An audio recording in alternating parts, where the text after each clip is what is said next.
nhớ rằng tôi cần sai cỡ ya vàน้องๆก็จะเคสซอหลักการแต่งของ subject pronoun เทีย object pronoun ยอดีจายะsubject pronoun ยะเป็นคำตัวตั้งya object pronoun ยะเป็นตัวกรรมyaจะเนาะเราพูดจาจะเนาะตั้งชอยเนาะเราพูดจะ personal pronoun นะคำแทนนามบอกบุรุษยะไองั้นเป็นของเต้ชีไออย่างแต่พอตื่นเนี่ยมีเป็นยูแล้วก็ยูอย่างเท่า we us they them he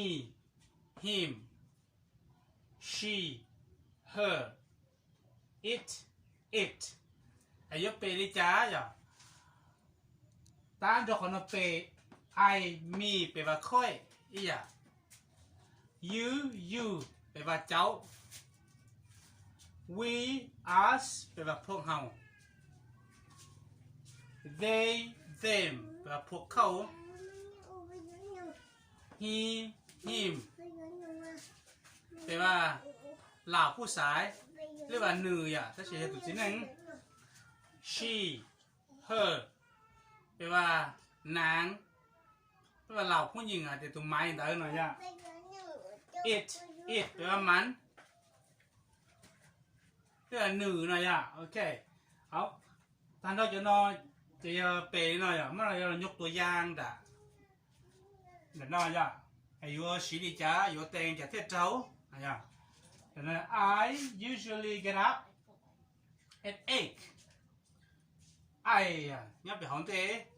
ยังไงสีมีน่าจะจีเจ้าอ่ะมีมีน่าจะมั่วเป็นสื่อ就来做表的刀，你主要爱ที่刀是呀，要我你有啲คิดกองตรงนี้แต่ละข้อตัวอย่างนะกูคิดกองอย่าเดี๋ยว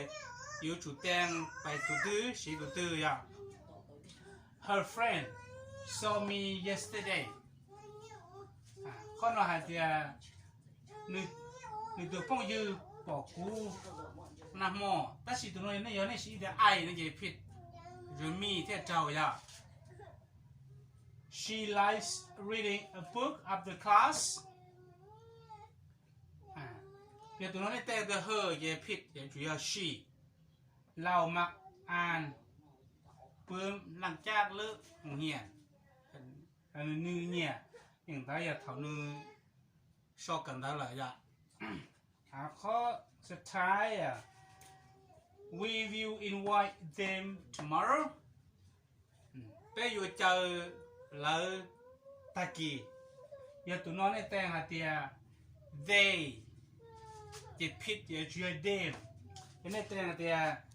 they ตัวน้องตัวจ้าจิตพิษอย่าช่วยเจ้า them เจ้าอย่าอันนี้โอเคแล้วเนี่ยเรา